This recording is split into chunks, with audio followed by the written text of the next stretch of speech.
ಸ್ವಾಗತವನ್ನು ಕೋರಿ ಹಾಗೂ ನಮ್ಮ ಹಿರಿಯಬಾಗ ಗ್ರಾಮಸ್ಥರಿಗೆ ನಮಿಸಿ. ಸರ್, ಈಗ ತಾವು ಸಮಸ್ಯೆಗಳನ್ನು ನೋಡಿದ್ರಿ ಸರ್. ಇದು 2008ರಿಂದ ನಮ್ಮ ಸಮಸ್ಯೆ. ಕಾರ್ಖಾನೆಗಳ ಅನುಕೂಲತೆ ಅಂತ ಅನಾನುಕೂಲಗಳೇ ಜಾಸ್ತಿ ಆಗಿದೆ ಸರ್ ಈ ಭಾಗದಲ್ಲಿ. ನನ್ನ ಮಗ 3 ವರ್ಷ ಸರ್, ಅವನಿಗೆ ಸ್ಟ್ರೋಕ್ ಆಗಿದೆ, ಪ್ಯಾರಾಲಿಸಿಸ್ ಸ್ಟ್ರೋಕ್ ಆಗೈತಿ. ಅವನ ಈಗ 1.5 ತಿಂಗಳಿಂದ ನಾನು ತೋರ್ಸ್ಕೊಂಡ್ ತಕ್ಷಣ ನನಗೆ ಕಣ್ಣು ಆಪರೇಷನ್ ಹೇಳಿದ್ರು ಸರ್. ನಮ್ಮ ಗ್ರಾಮದ 30% ಜನರು ಕಣ್ಣು ಆಪರೇಷನ್ ಮಾಡಿಸಲೇಬೇಕು ದೂರದಿಂದ ಅಂತ ಹೇಳಿದ್ರು ಸರ್. ನನ್ನ ತಾಯಿಯವರಿಗೆ ಸರ್ 100 ಮೀಟರ್ ನಡೆಯೋಕ್ಕಾಗಲ್ಲ ಸರ್, ಅವ್ರು ಆಯಾಸ ಸುಸ್ತು ಆಗುತ್ತೆ ಸರ್. ಇದು ನಮ್ಮ ಗ್ರಾಮದ ಸ್ಥಿತಿ ಸರ್. ನನ್ನ ಮನೆಯ ಥರ ಇಡೀ ಗ್ರಾಮದ ಪರಿಸ್ಥಿತಿ ಆಗಿದೆ ಸರ್. ದಯವಿಟ್ಟು ಕಾರ್ಖಾನೆಗಳಿಗೆ 2008ರಿಂದ ಅವ್ರು ಯಾವುದೇ ರೀತಿಯ ಮಾನದಂಡವನ್ನು ಅನುಸರಿಸಿಲ್ಲ, ಯಾವುದೇ ಟೆಕ್ನಾಲಜಿಯನ್ನು ಅಳವಡಿಸಿಲ್ಲ ಸರ್. ದಯವಿಟ್ಟು ಕಾರ್ಖಾನೆಗಳನ್ನು ಸ್ಥಳಾಂತರಿಸಿ, ಇಲ್ಲ ನಮಗೊಂದು ವಿಷಯ ಕೊಟ್ಬಿಟ್ರೆ ನಾವು ಸತ್ತೋಗ್ಬಿಡ್ತೀವಿ. 134 ದಿನಗಳನ್ನು ನಿರಂತರವಾಗಿ ಧರಣಿ ಮಾಡಕತ್ತಾರೆ ಸರ್. ಯಾವುದೇ ನಮ್ಮ ಜಿಲ್ಲಾಧಿಕಾರಿಗಳು MLA ಸಾಹೇಬರು 3ನೇ ತಾರೀಕು ಬಂದಾಗ ಸರ್, ಇದುವರೆಗೆ 1% ಕಡಿಮೆ ಮಾಡ್ಕೊಳಕ್ಕಾಗಿಲ್ಲ ಅಂದ್ರೆ ಅವ್ರು ಇನ್ನೂ ಏನು ಯಾವ ರೀತಿ ಅವ್ರಿಗೆ ಟೆಕ್ನಾಲಜಿ ಅಳವಡಿಸಲಿಕ್ಕೆ ಬಿಡ್ತೀರಿ ಸರ್? ಇದು ಆಗಬಾರ್ದು ಸರ್. ಕಾರ್ಖಾನೆಗಳಿಂದ ಸ್ಥಳಾಂತರ ಆಗಬೇಕು, ಇಲ್ಲ ನಮ್ಮ ಜೀವ ಹೋಗ್ಬೇಕು ಸರ್. ಇಷ್ಟೇ ಸರ್ ನಮ್ಮ ಅಹವಾಲು. ಕಾರ್ಖಾನೆಗಳು ಇಲ್ಲಿ ಯಾವುದೇ ಕಾರಣಕ್ಕೂ ಇರುವಂತಿಲ್ಲ.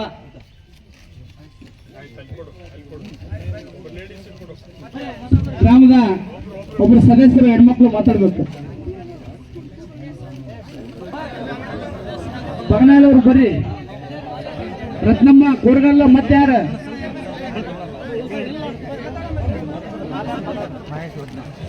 ಹೆಣ್ಮಕ್ಳು ಒಬ್ರು ಮಾತಾಡ್ರಿ.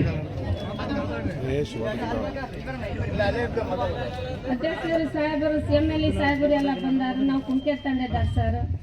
ನಮ್ದು ಸಮಸ್ಯೆ ಹಂಗೈತೆ. KPR ಫ್ಯಾಕ್ಟ್ರಿಲಿಂದ ನಮ್ದು 15 ವರ್ಷದಿಂದ ನಮ್ದು ಒಂದು ಗಾಳಿ ಹಾಕಿದ್ರನ್ನ ಒಂದು ಇದು ಬರಲ್ಲ, ಎಲ್ಲ ಸುಟ್ಟೋಗ್ತಾರೆ ಸರ್. ಎಲ್ಲಿ ಹೋದ್ರೆ ನಮಗೇನು ಪರಿಹಾರ ಇಲ್ಲ. ಅದ್ರ ಅವರಿಂದ ನಮಗೆ ಸಮಸ್ಯೆ ಆಗಾಕತ್ತತ್ರಿ ಸರ್. ಅದು ನಮ್ಮ ಹೆಣ್ಮಕ್ಳು ಹೋಗಿ ಕೆಲಸ ಮಾಡಕ್ಕನಾಗಲ್ಲ. ನಮ್ಮ ಸಸಿಯಿಂದ ಬಸ್ಸನ್ನಾತು ಆಕಳ ಕಟ್ಕೊಂಡು ಹುಲ್ ಹಾಕೊಂಡು ಹಾಲು ಹಿಂಡ್ಕೊಂಡು ಹೊಟ್ಟೆ ಜೀವನ ಮಾಡ್ಸಕತ್ತೀನಿ ಸರ್. 2 ಆಕಳು ಸತ್ತು ಅದನ್ನ ತೋರಿಸಿದೀವಿ. ಆಯ್ತಮ್ಮ ಅಂತ ಆತಮ್ಮ ಹಂಗೆ ಹೇಳಿ ಅವರೆಲ್ಲ ಸುಮ್ಮನೆ ಇದಾರೆ ಸರ್. ಅಲ್ಲಿಂದ KPR ಫಸ್ಟ್ ಬಂದ್ ಮಾಡಿಸ್ಬೇಕು. ಅದು KPR ಬಾಳ್ರಿಗೆ ನಂದು ಹೊಲ. ನಮ್ದು ಆರೋಗ್ಯ ಎದೆ ನೋವು, ಕ್ಯಾನ್ಸಲ್, ಕಣ್ಣು, ಕೆಮ್ಮು, ನೆಗಡಿ ನಮ್ಮ ಗಂಡು ಮಕ್ಳಿಗೆ ನಡೆಯೋಕ್ಕಾಗಿಲ್ಲ. ಗಂಟ್ಲ ಇಲ್ರಿ ಸರ್. ಅದು ನೀರು ಕುಡಿಯೋಕ್ಕಾಗಲ್ಲ, ವಾಸನೆ ತಡ್ಕೊಳಕ್ಕಾಗಲ್ಲ, ಅಷ್ಟು ಪ್ರಾಬ್ಲಮ್ ಐತ್ರಿ ಸರ್. ಸಣ್ಣ ಮಕ್ಕಳಿಗೆ ಹೊರಗೆ ಬಿಡೋಕ್ಕಾಗಲ್ಲ. ಈಗ ನಾವು ದುಡ್ಕೊಂಡು ತಿನ್ನಕತ್ತೀವಲ್ಲ, ನಮಗೆ ಅಲ್ಲಿ ಕೆಲಸ ಮಾಡೋಕ್ಕಾಗಲ್ದು. ಈಗ ಎಲ್ಲಿ ಮತ್ತೆ ಎದೆ ನೋವು ನೋಡಿ ಸರ್, ಈಗ ತೋರ್ಸ್ಕೊಂಡು ಬಂದೀವಿ ನಾವು. ಗಂಡು ಮಕ್ಕಳು ಮನೆ ಮುಂದೆ ಅಡ್ಡಾಡಕ್ಕಾಗಲ್ಲ. ನಾವು ಅಲ್ಲೇ ಮತ್ತೆ ಕೆಲಸ ಮಾಡ್ಯಾರ. ಎಷ್ಟು ಸಲ ಬಂದ್ರೂ ಈಗ 15 ವರ್ಷದಿಂದ ಕೇಳ್ಕೊಂತ ಬರಕತ್ತೀನಿ ಸರ್. ಯಾರು ನನಗೆ ರೆಸ್ಪಾನ್ಸ್ ಮಾಡಲಿಲ್ಲ. ಅದಕ್ಕೆ ಈಗ ಇವತ್ತು ಇಲ್ಲಿ ಬಂದೀವಿ ಸರ್. ಅದು ಮೇನ್ KPR ಬಂದ್ ಮಾಡ್ತೀವಿ ಸರ್. ಅದು ಫುಲ್ ನಮಗೆ ಅನುಕೂಲ ಆಗ್ತದೆ. ಇತರ ಒಂದು ಭಿಕ್ಷೆ ಬೇಡ್ಕೊಂಡು ಊಟ ಮಾಡ್ಕೊಂತೀವಿ, ಆದ್ರೆ ನಮ್ಮ ಆರೋಗ್ಯನ ಚಲೋ ಇಲ್ಲ ಸರ್. ಧನ್ಯವಾದಗಳು. ನಮ್ಮ ಗ್ರಾಮದ ಮಹಿಳೆಯರು ಮಾತಾಡಬೇಕು. ಮೇನ್ ಸಮಸ್ಯೆ ನಮ್ಮ ಗ್ರಾಮದ್ದಿದೆ. ನಾವೇ ಇಲ್ಲಿ ಮೇನ್ ಹೆಡ್ಕ್ವಾರ್ಟರ್ ಇರ್ತಕ್ಕಂಥವ್ರು. ಮೇನ್ ನಮ್ ದೊಡ್ಡ ಸಮಸ್ಯೆ ಇದೆ. ಹೆಣ್ಮಕ್ಳು ಮಾತಾಡ್ರಿ. ನಮ್ಮ ಗ್ರಾಮದ ಹೆಣ್ಮಕ್ಳು ತಾಯಿಯಂದರು ಮಾತಾಡ್ರಿ. ಏನ್ ಸಮಸ್ಯೆ ಐತಿ ಓಪನ್ ಆಗಿ ಹೇಳ್ರಿ. ಏನ್ ಎದ್ರ ಅವಶ್ಯಕತೆ ಇಲ್ಲ. ಸಾಹೇಬರು ಬಂದಾರ, ಏನ್ ಪ್ರಾಬ್ಲಮ್ ಐತಿ ಹೇಳ್ರಿ. ಗವಿ ಪುಡಿ ಅವರು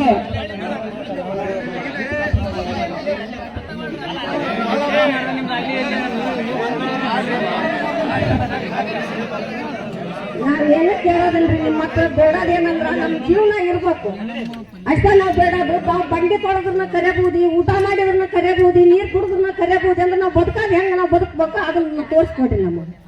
ಇಲ್ಲ ಅಂದ್ರೆ ವಿಷ ಕೊಟ್ಬಿಡ್ರಿ, ನಾವು ಕುಡಿಸೋತ್ ಹೋಗ್ತೀವಿ. ನಮ್ಗೆ ಜೀವನನ ಬೇಡ. ನಮ್ಗೆ ದುಡ್ಕಟ್ಟಿನ ಕಾಗೊಂಡು ಉಸಿರಾಟಕ್ಕ ಬಂದ್ರೆ ಉದತಿ ಬಾಗಿ ಮಾಡೋದು ದಮ್ ಹತ್ತತಿ. ನಾವ್ ಹೆಂಗ್ ಬದುಕ್ಬೇಕು ಅದನ್ನ ತೋರಿಸ್ಕೊಟ್ಟು ನೀವು ಚಲೋ ಮಾಡ್ರಿ. ಬೇಡ ಅನ್ನೋದಲ್ರಿ. ನಾವ್ ಏನ್ ಮಾಡಿದ್ರು ಬರೀ ಬೂದಾಗ ನಾವು ಕುಡಿಯೋ ನೀರು ಬೂದಿ, ಊಟ ಮಾಡೋ ಆಹಾರ ಬೂದಿ. ನಾವು ಹೊಲ್ದಾಗ ದುಡಿದ್ನಪ್ಪ ಅಂದ್ರೆ ಹೊಲ್ದಾಗನು ದುಡಿಯಕ್ ಆಗೋಲ್ದು ನಮ್ಮ ಕೈಲ. ನಾವ್ ಎಷ್ಟು ಕೇಳ್ಕೊಂಡ್ರು ಅದನ್ನ ಬಂದ್ ಮಾಡಕ್ ಆಗೋಲ್ದಲ್ಲ. ನಮ್ಗೆ ವಿಷ ಕೊಟ್ಬಿಟ್ರೆ ನಾವು ಕುಡಿಸೋಕ್ ಹೋಗ್ತೀವಿ. ನಾವ್ ಹೆಚ್ಚಿಂದ ಏನು ಬೇಡದ್ರಲ್ಲಿ ಮೇಲೆ. ಧನ್ಯವಾದಗಳು. ದೇವಿ ಪುಡಿಗೆ ಅವರು ಮಾತಾಡಬೇಕು.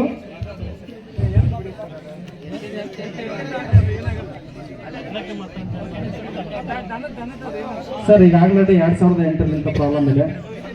ಸಾಕಷ್ಟು ನಾವು ಮನವಿಗಳನ್ನ ಕೊಡ್ತಾನೆ ಬಂದಿದ್ದೇವೆ, ಆದ್ರೂ ಕೂಡ ಇಲ್ಲಿವರೆಗೂ ಕಮ್ಮಿ ಆಗಿಲ್ಲ. ಇಶ್ಯೂ ಏನಂದ್ರೆ 2008 ಮನವಿ ಕೊಟ್ಟಿದ್ವಿ, ಕಡಿಮೆ ಆಗಿಲ್ಲ. ಈಗ ಏನೈತಿ ಕಾರ್ಖಾನೆಗಳು ವರ್ಷದಿಂದ ವರ್ಷಕ್ಕೆ ಹೆಚ್ಚಾಗ್ತಿದೆ ಹೊರತು ಕಡಿಮೆ ಆಗ್ತಿಲ್ಲ ಧೂಳಿಂದು. ಇವತ್ತು ಸಾಕಷ್ಟು ಆಲ್ರೆಡಿ ಹೆಡ್ ಆಫೀಸಲ್ಲಿ ಸಾಕಷ್ಟು ಕಾರ್ಖಾನೆಗಳನ್ನು ಕರೆದು ವೈಯಕ್ತಿಕ ಆಲಿಕೆಗಳ ಸಭೆಗಳನ್ನು ಮಾಡಿದ್ದೀರಿ, ಆದ್ರೂ ಕೂಡ ಅವ್ರ ಕಂಟ್ರೋಲಿಗೆ ಬಂದಿಲ್ಲ. ಇನ್ನು ಅವ್ರು ಇಲ್ಲಿವರೆಗೆ ಆದ್ರೂ ಕಂಟ್ರೋಲ್ ಬಂದಿಲ್ಲ ಅಂದ್ರೆ ಇನ್ನೇನು ಕಂಟ್ರೋಲ್ ಮಾಡ್ತಾರೆ ಸರ್? ಅವ್ರಿಗೆ ಎಷ್ಟಂತ ಅವಕಾಶ ಕೊಡ್ತೀರಿ ಹೇಳ್ರಿ? ಸಾಕಷ್ಟು ಅವಕಾಶಗಳನ್ನು ಕೊಟ್ಟರೆ ಈಗಲ್ಲ 18 ವರ್ಷ 2018 ಸ್ಟಾರ್ಟ್ ಆಗಿದ್ದ ಕಂಪ್ನಿ ಇಲ್ಲಿವರೆಗೆ ಇದಾವ. ಸಾಕಷ್ಟು ಅವಕಾಶಗಳನ್ನು ಕೊಟ್ಟಿದ್ದೀರಿ, ಇದ್ರ ಮ್ಯಾಗ ಅವ್ರಿಗೆ ಹೆಂಗ್ ಅವಕಾಶ ಕೊಡ್ತೀರಿ ಸರ್? ಈಗ ಅವ್ರ ಅವಕಾಶಗಳನ್ನೆಲ್ಲ ಮೀರಿ ಬಿಟ್ಟಿದಾರ. ಇವತ್ತು ನಮ್ಮ ಬದುಕು ಹಂಗ, ನಮ್ಮಪ್ಪ ನಮ್ಮನ್ನ ಸಾಕಕ್ ದುಡ್ದ, ಇವತ್ತು ನಮ್ಮ ಮಕ್ಕಳನ್ನ ಸಾಕಕ್ ನಾವು ದುಡಿಬೇಕಲ್ಲ. ಅದನ್ನ ಮುಂದೆ ನಮ್ಮ ಮಕ್ಕಳು ಬದುಕ್ತವ ಇಲ್ಲ ಅನ್ನೋದೇ ಗ್ಯಾರಂಟಿ ಇಲ್ಲ ಸರ್. ಕಣ್ ಮುಂದೆ ನಮ್ಮ ಮಕ್ಕಳು ಸಾವು ನೋಡ್ಬೇಕನ್ನೋ ಪರಿಸ್ಥಿತಿ ಬಂದೈತೆ. ಇದು ಕಳೆದ 2 ವರ್ಷದಿಂದ ನನ್ನ ತಂದೆಯವ್ರನ್ನ ಆಸ್ಪತ್ರೆಗೆ ಅಡ್ಮಿಟ್ ಮಾಡ್ತಾನೆ, ಖುಷಿ ಆಸ್ಪತ್ರೆಗೆ ಅಡ್ಮಿಟ್ ಮಾಡ್ತೀನಿ. ಅವ್ರು ಹೇಳ್ತಾರ ಇಲ್ಲ ಇದು ಬಹಳ ಒಂದ್ ಸೈಡ್ ಕೀವಾಗ್ತತಿ, ಇಲ್ಲ ಆಗಲ್ಲ, ಬೇರೆ ಕಡೆ ಹೋಗ್ರಿ ಅಂತಾರ. ಲಾಸ್ಟ್ ಗೌರ್ಮೆಂಟ್ ಆಸ್ಪತ್ರೆ ಬರ್ತೀನಿ, ಗೌರ್ಮೆಂಟ್ ಆಸ್ಪತ್ರೆ ನಾನು ಪ್ರಯತ್ನ ಮಾಡ್ತೀನಿ, ಗ್ಯಾರಂಟಿ ಕೊಡಲ್ಲ ಅಂತ ಹೇಳ್ತಾರ. ಅದು ಇನ್ಸ್ಪೆಕ್ಷನ್ ಕೀವಾಗಿ ಹೆಂಗಾಗತ್ತೆ ಅಂದ್ರೆ ಸರ್, ಬಾಯೆಲ್ಲ ಈ ಸೈಡ್ ಎಲ್ಲ ಗುಳ್ಳೆ ಎದ್ಬಿಟ್ಟದು. ನಮ್ಮಪ್ಪ ದುಡ್ದ ಮನುಷ್ಯ ಒಂದ್ ಇಡ್ಲಿ ತಿನ್ಸಿರ ಅಳಕ್ ಚಲೋ ಮಾಡ್ಬಿಟ್ಟ, ವಾಂತಿ ಮಾಡ್ಕೊಂಡ್ರೆ ಕೈಯಲ್ಲಿ ಹಿಡ್ಕೊಂಡಿದ್ದೀನಿ ಕ್ಯೂ ಸರ್. ಅದು ಡಾಕ್ಟರ್ ಕೇಳ್ತೀನಿ ಸರ್ ಹೆಂಗ್ ಸರ್ ಹಿಂಗಾದ್ರೆ? ಏನ್ ಮಾಡಕ್ಕಾಗಲ್ಲ, ನನ್ನ ಕೈಲಿ ಎಷ್ಟಾಗುತ್ತೆ ಮಾಡ್ತಂತ 16 ದಿನ ಇಟ್ಕೊಂಡು ಮತ್ತೆ ಅಲ್ಲಿಂದ ಟೀಚರ್ ಬೇರೆ ಆಸ್ಪತ್ರೆ ಕಳ್ಸೀನಿ. ಲಾಸ್ಟ್ ಟೈಮ್ ನಮ್ಮೂರ್ ಜಾತ್ರೆ ನನ್ನ ಮಗಳು ಒಂದು 3 ವರ್ಷದ ಮಗಳನ್ನ ಜರ್ಮನಿ ಆಸ್ಪತ್ರೆ ಹೋಗಿದ್ದೀನಿ. ಇಲ್ಲಿ ಊರ ಜಾತ್ರೆ ಐತಿ, ನನ್ನ ಕೈಲಿ ಜಾತ್ರೆ ಮಾಡೋಕ್ಕಾಗಿಲ್ಲ ಸರ್. ಯಾಕಂದ್ರೆ ಆಕಿ ಪದೇ ಅಲರ್ಜಿ, ಕೆಮ್ಮು. ಇಲ್ಲಿ ಊರಿಗೆ ಕರ್ಕೊಂಡ್ಬಂದಿಡ್ಲೆ ಸ್ಟಾರ್ಟ್ ಆಗುತ್ತೆ. ಯಾಕೆ ಬೇರೆ ಊರಲ್ಲಿ ಅಳ್ವಂಡಲ್ಲಿ ಇಟ್ಟಿದ್ದೀನಿ ಸರ್, ಯಾಕೆ ಅಲ್ಲೇ ಓದ್ನಂತ ಅಲ್ಲೇ ಬಿಟ್ಟಿದ್ದೀನಿ. ಹಂಗಾರೆ ನಾವು ತಂದೆ ತಾಯಿ ಇಲ್ಲಿ ಮಕ್ಕಳು ಅಲ್ಲಿ ಅಂದ್ರೆ ನಮ್ಮ ಜೀವನ ಹೆಂಗೆ ಸರ್? ಹಾಗಾಗಿ ದಯವಿಟ್ಟು ಕೇಳ್ಕೊಂತೀವಿ. ಇವತ್ತು ಮನೇಲಿ ನೀರು ತುಂಬಿಟ್ರೆ ಸರ್, ಇವತ್ತು ಸಾಯಂಕಾಲ ತುಂಬಿಟ್ರೆ ಮುಂಜಾನೆ ನೋಡಿದ್ರೆ ಕೆಳಗಡೆ ಸಿಲ್ಟ್ ಟೈಪ್ ಬರುತ್ತೆ ಸರ್, ಅದು ನೀರು ಸಿಲ್ಟ್ ಟೈಪ್. ಹಂಗಾರೆ ನಮ್ಮ ದೇಹದಲ್ಲಿ ಹೋದ್ರೆ ಏನಾಗುತ್ತೆ ಸರ್ ಪರಿಸ್ಥಿತಿ? ಹಾಗಾಗಿ ದಯವಿಟ್ಟು ಕೇಳ್ತೀವಿ, ಸಾಕಷ್ಟು ಅವಕಾಶಗಳನ್ನು ಕೊಟ್ಟು ಬಿಟ್ಟಿದ್ರಿ ಕಂಪ್ನಿಗೆ, ಇನ್ನೂ ಅವಕಾಶ ಕೊಟ್ಟುಬಿಟ್ರೆ ಸರ್ ಅದು ನಮ್ಮ ಜೀವನ ಸರ್ವನಾಶ. ಇನ್ನೂ ಅವಕಾಶ ಕೊಡಕ್ಕಾಗಲ್ಲ ಸರ್. ಇರ್ಲಿ ಗೌರವ ಬರ್ರಿ, ಇರ್ಲಿ ಈಗ ಇನ್ನೂ ಅವಕಾಶಗಳನ್ನು ಕೊಡಬೇಡಿ ಸರ್. ದಯವಿಟ್ಟು ಸಾಕಷ್ಟು ಅವಕಾಶಗಳನ್ನು ಕೊಟ್ಟು ಬಿಟ್ಟಿದ್ರಿ, ಅವ್ರಿಗೆ ಮತ್ತೆ ಅವಕಾಶ ಕಟ್ಕೊಂತ ಹೋದ್ರೆ ಈ ಪ್ರಾಬ್ಲಮ್ ಸಾಲ್ವ್ ಆಗಲ್ಲ.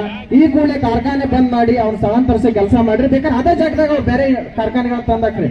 ಈ ಧೂಳು ಬರೋ ಕಾರ್ಖಾನೆಗಳನ್ನ ಬಿಟ್ಟು ಬೇರೆ ಕಾರ್ಖಾನೆಗಳನ್ನ ತಂದಾಕ್ರಿ, ನಾವು ಸ್ವಾಗತ ಮಾಡ್ತೀವಿ ಸರ್. ನಮ್ಗೆ ವಿರೋಧ ಇಲ್ಲ, ಕಾರ್ಖಾನೆಗಳಿಗೆ ವಿರೋಧ ಇಲ್ಲ. ಈ ರೀತಿ ಕಾರ್ಖಾನೆಗಳು ನಮಗೆ ಬೇಡ. ಬದುಕ್ಬೇಕು ಸರ್, ನಮ್ ಜೋಡಿ ಅವು ಬದುಕ್ಬೇಕು. ನಮ್ಮ ಕೃಷಿನ ಪೂರ್ತಿ ನಿರ್ನಾಮ ಮಾಡಿ ಅವು ಬದುಕ್ಬೇಕಂದ್ರೆ ಹೆಂಗ್ ಸರ್? ನಾವು ಬದುಕ್ಬೇಕಲ್ಲ ಸರ್ ಈಗ. ಹಾಗಾಗಿ ದಯವಿಟ್ಟು ನಿಮ್ ಮೂಲಕ ರಿಕ್ವೆಸ್ಟ್ ಮಾಡ್ಕೊಂತೀವಿ, ಕಾಲ್ ಹಿಡ್ಕೊಂಡ್ಬಿಡ್ತೀವಿ ಸರ್. ನಮ್ಗೆ ಸಾಕಾಗೈತೆ. ಯಾಕಂದ್ರ ಅಡ್ಡಾಡಿ ಅಲ್ದಾಡಿ ಎಷ್ಟಂತ ಅಲ್ದಾಡಕ್ಕಾಗತ್ತೆ ಸರ್ ನಮ್ಗೆ? ಇದು ನಂದೊಂದು ಪರಿಸ್ಥಿತಿ ಅಲ್ಲ ಸರ್, ಈ ಊರಲ್ಲಿ ಹಂಗೈತಿ. ದಯವಿಟ್ಟು ನಿಮ್ನ ಕಾಲ್ ಮುಗಿದು ಕೇಳ್ಕೊಂತ ನಾವು ಈ ಕಾರ್ಖಾನೆಗಳನ್ನ ತಗೊಂಡ್ಬಿಡ್ರಿ ಸರ್. ಸಾಕಷ್ಟು ಅವಕಾಶಗಳನ್ನ ಕೊಟ್ರ, ಮತ್ತೆ ಅವಕಾಶಗಳನ್ನ ಕೊಟ್ರ ಇಲ್ಲಿ ಮನುಷ್ಯ ಉಳಿಯೋದು ಕಷ್ಟ ಇದೆ ಸರ್. ಜಾನುವಾರುಗಳು ಸತ್ತಿದಾವ್, ನಮ್ಮ ಜೀವ ಇದ್ದವ್ರು ಹೇಳ್ಕೊಂತೀವಿ ಸರ್. ಜಾನುವಾರುಗಳ ಪರಿಸ್ಥಿತಿ ಹೇಳ್ಬೇಡಿ ಸರ್. ಒಬ್ಬ ಕುರಿಗಾಯಿ ಬಂದದ್ದೇ ಕೇಳಿದ, ನಾನು ಇವತ್ತು ನಿನ್ನ ಎಟ್ಟಿಗೆ ಬರ್ತೀನಿ, ಒಂದು ಸ್ವಲ್ಪ ಹಾಲು ಸಂಗತಿ ಕೊಡಂತದ ಏನಂತ. ಅಣ್ಣ ಇಲ್ಲಿ ಯಾಕೆ ಬರ್ತೀರಣ್ಣ, ಇಲ್ಲಿ ನಿಮ್ಮ ಅಡುಗೆ ಮೇಸಿರ ಹಾಲು ಕೂಡ ಸಪ್ಪಾಗ್ತಾವ ಅಂತಂದ್ರ ಇನ್ನು ಅರ್ಧ ತಾಯಿ ಹಾಲು ಹೆಂಗ್ ಕುಡಿಬೇಕು ಸರ್ ಮಕ್ಳು? ಹಂಗಾರೆ ಸಣ್ಣ ನೋಡ್ರು ಅರ್ಥ ಮಾಡ್ಕೊಂಡ್ರಿ ಸರ್, ಹೇಳ್ತಾ ಇದ್ವಿ. ಇವತ್ತು ನಮ್ಮ ಕಷ್ಟ ಅರ್ಥ ಮಾಡ್ಕೊಂಡು ಇವ್ರು ಬಂದಿರಿ ಮತ್ತೆ ಕಾಲಾವಕಾಶ ತಗೊಂಡು ಹೋಗ್ಬಿಡ್ರಿ ಸರ್. ದಯವಿಟ್ಟು ರಿಕ್ವೆಸ್ಟ್ ಮಾಡ್ಕೊಂತೀವಿ. ಈಗ ವರದಿ ಬಂದೈತೆ, ನಿಮ್ಗೆ ವರದಿ ಮುಟ್ಟಿದೆ ಅಂತ ನಾವು ಭಾವಿಸಿದ್ದೀವಿ. ದಯವಿಟ್ಟು ಆ ವರದಿ ಪ್ರಕಾರ ಕಾರ್ಖಾನೆಯನ್ನು ಬಂದ್ ಮಾಡಿ ಸ್ಥಳಾಂತರಿಸಿ ಸರ್ ವೇಗವಾಗಿ. ನಮ್ಮ ಜೀವಕ್ಕೆ ಒಂದು ನೆಮ್ಮದಿ ಕೊಡ್ರಿ. ಇಲ್ಲ ಆಗಿಲ್ಲ ಅಂದ್ರೆ ನೀವ ನಮಗೆ ಮರಣ ಕೊಡ್ತಾ ಬಿಡ್ರಿ ಸರ್. ಇದ್ರ ಬಿಟ್ಟು ಬೇರೆ ಏನಿಲ್ಲ ನಮ್ಮ ಹತ್ರ. ಧನ್ಯವಾದಗಳು ಅವರಿಗೆ.